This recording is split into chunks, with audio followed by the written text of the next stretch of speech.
नमस्कार दोस्तों, वर्धन मंत्रा की इस ऑनलाइन प्लेटफॉर्म पर आप सभी का फिर से स्वागत है। दोस्तों, हमारी जो संवैधानिक निकायों की सीरीज चल रही है, उसी कड़ी में आज हम वित्त आयोग पर चर्चा करने वाले हैं। वित्त आयोग जो है संविधान के अनुच्छेद 280 से संबंधित है। अगर इसकी स्थापना संघ व राज्यों के बीच वित्तीय संबंध को परिभाषित करने के उद्देश्य से की गई थी। वित्तीय संबंधों को परिभाषित करने के उद्देश्य से 1951 में की गई थी। वित्त आयोग एक अर्ध न्यायिक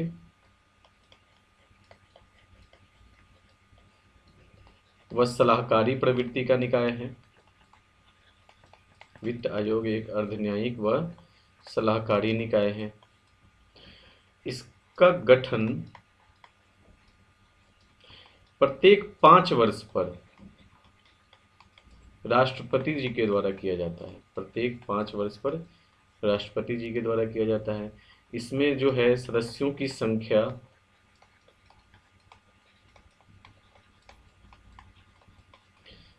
की संख्या भी 5 होती है। अब एक चीज यहाँ समझे कि वित्त आयोग की स्थापना की आवश्यकता क्यों थी, क्यों की गई थी इसकी स्थापना।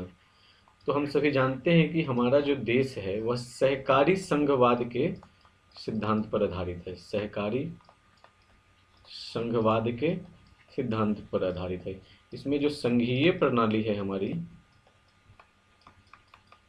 इस संघीय प्रणाली के अंतर्गत क्या होता है कि केंद्र व राज्यों के बीच शक्तियों व कार्यों का बंटवारा है। कार्यों को विभाजित किया गया है केंद्र व राज्य के बीच।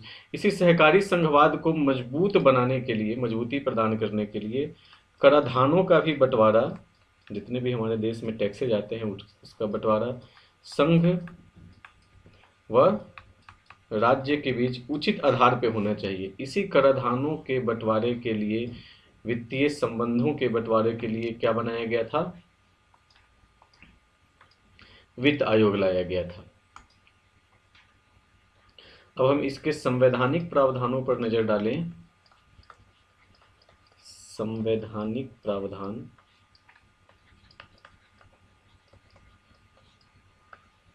तो इससे जो संबंधित अनुच्छेद है वो है एक 280 है और दूसरा 281 है।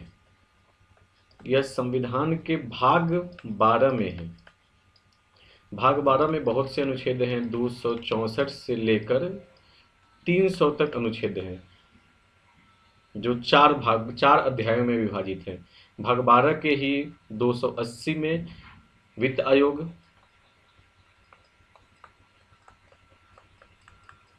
और 281 में राष्ट्रपति को शक्ति दी गई है कि वित्त आयोग से संबंधित सिफारिशों को वह संसद के समक्ष प्रस्तुत करा। 280 यह प्रावधान करता है वित्त आयोग से संबंधित उसका गठन, उसकी शक्तियां, उसकी अर्हताएं, उसकी संरचना कैसी होगी, वो किस में है? अनुच्छेद 280 में है। और 281 पर क्या प्रावधान कर रहा है? इसके तहत उपबंध है 281 के तहत कि राष्ट्रपति जो हैं वित्त आयोग से प्राप्त प्रत्येक सिफारिश को, सब ध्यान रखिएगा, प्रत्येक सिफारिश को, और जो इस पर जो स्पष्टीकरण ज्ञापन है कि किस पर जो सिफारिश दी गई है उस पर कौन से काम हुए नहीं हुए, स्पष्टीकरण ज्ञापन को भी, प्रत्येक सिफारिश और स्पष्टीकरण ज्ञापन को क्या करेंगे? संसद के दोनों सदनों के समक्ष प्रस्तुत करवाएं। संसद के दोनों सदनों के समक्ष इसको रखवाएं। ये तो संवैधानिक प्रावधान हो गया।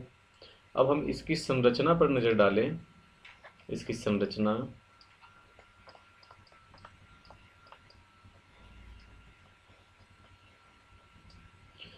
तो आर्टिकल 280, अनुच्छेद 280 का खंड 1 के तहत उपबंध किया गया है कि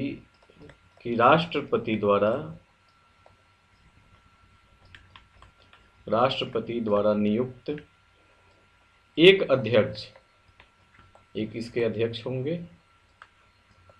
व 4 अन्य सदस्यों, 4 अन्य सदस्यों के मिलने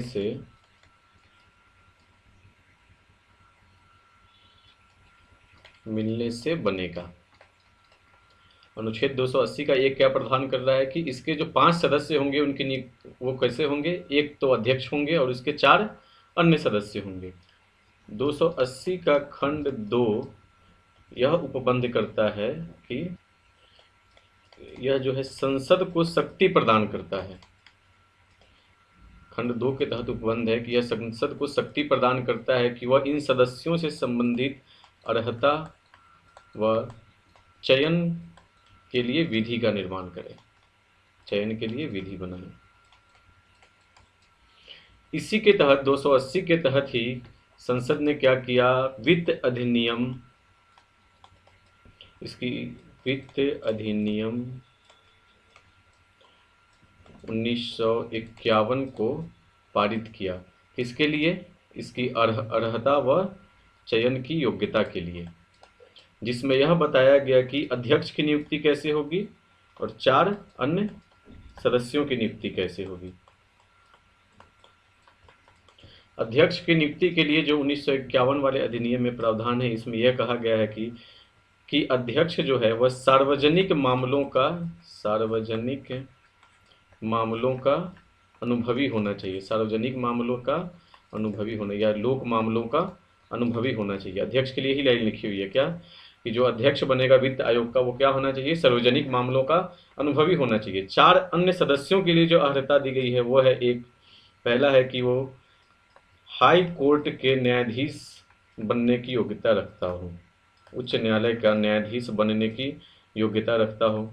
दूसरा यह कहा गया है कि वह अर्थशास्त्र का विशिष्ट ज्ञान रखता हो, अर्थशास्त्र का ज्ञाता हो या अर्थशास्त्र का विशिष्ट ज्ञान रखता हो।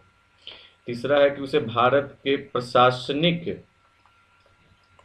व वित्तीय मामलों की जानकारी होनी चाहिए,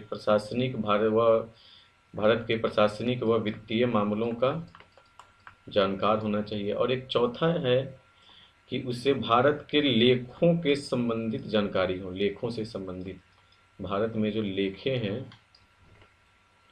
भारत के किस प्रकार से लेखे किए जाते हैं, अकाउंटिंग किस प्रकार से किए जाते हैं, उसकी जानकारी होनी चाहिए। तो लेखों से संबंधित जानकारी हो। ये किसके लिए, किसमें है, वित्त अधिनियम 1951 में क्या है, अर्हता व चयन, कि उसके सदस्यों की अर्हता क्या होगी और उसका चयन किस प्रकार से होगा। आगे देखें, सदस्यों का कार्यकाल राष्ट्रपति के आदेश के तहत तय होगा, राष्ट्रपति के आदेश के तहत तय होता है, तय होता है। इसी में एक और पॉइंट है कि इनकी पुनर्नियुक्ति भी की जा सकती है, इनके सदस्यों की कार्यकाल समाप्त होने के बाद उनकी पुनर्नियुक्ति भी की जा सकती है। अब इसकी शक्ति या कार्यों पर नज़र डालें, पहले इसके कार्यों को देखते हैं कि इसके कौन कौन से कार्य सौंपे गए हैं।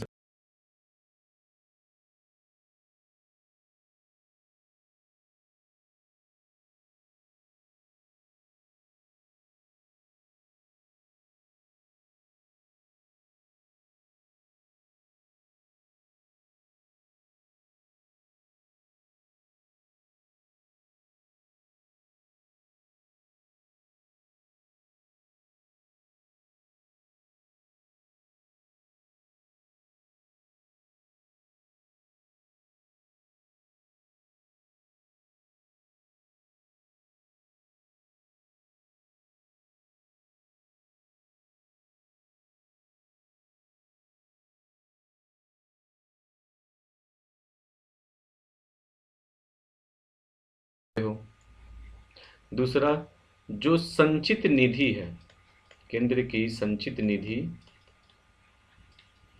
केंद्र की संचित निधि से राज्यों को राजस्व सहायता में, राजस्व सहायता अनुदान को शासित करने वाले उपबंध सुझाए, शासित करने वाले उपबंध सुझाए। अनुच्छेद 275 जो है इसी भाग में है, अनुच्छेद 275।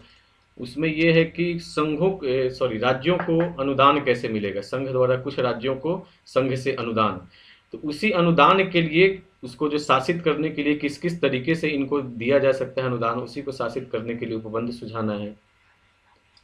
तीसरा जो है पंचायतों व नगर पालिकाओं,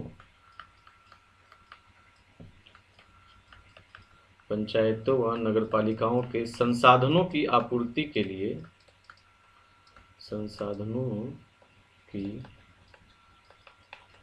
आपूर्ति के लिए राज्यों की संचित निधि से, संचित निधि के संवर्धन के लिए आवश्यक उपाय सुझाए।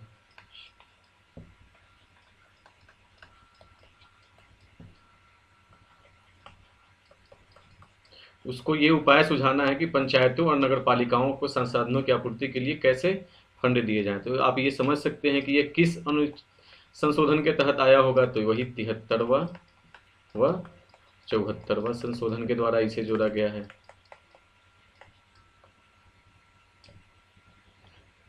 अब कुछ जो अन्य तथ्य हैं,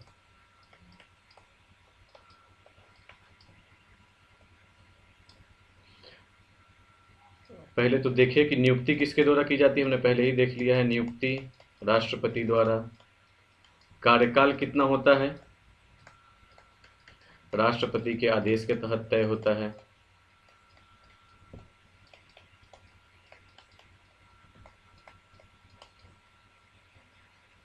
इनकी पुनर्नियुक्ति भी की जा सकती है। आयोग जो है अपनी रिपोर्ट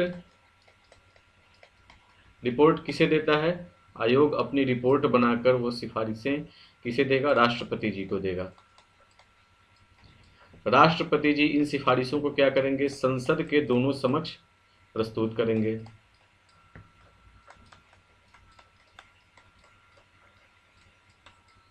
संसद के दोनों समक्ष प्रस्तुत करते हुए कैसे, इसमें जो स्पष्टीकरण ज्ञापन है, स्पष्टीकरण ज्ञापन के साथ प्रस्तुत करते हैं संसद के दोनों सदनों के समक्ष। आयोग की जो सिफारिशें हैं वह सलाहकारी प्रवृत्ति की होती है, अर्थात केंद्र सरकार आयोग की सिफारिशों को मानने के लिए बाध्य नहीं है। यह केंद्र सरकार पर निर्भर करता है कि वह राज्य सरकारों को दी जाने वाली सहायता के संबंध में आयोग की सिफारिशों को माने या न माने, ये केंद्र सरकार पर निर्भर है। इसके लिए जो है संविधान में कोई उपबंध नहीं किया गया है, इसीलिए हम इसकी सिफारिशों को क्या मानते हैं, सलाहकारी प्रवृत्ति की मानते हैं। संविधान द्वारा इन्हें बाध्य नहीं किया गया है। अभी जो है हमारा एक अंतिम तथ्य देखते हैं कि कौन सा आयोग का कार्यकाल चल रहा है, तो 15वें वित्त आयोग का कार्यकाल चल रहा है।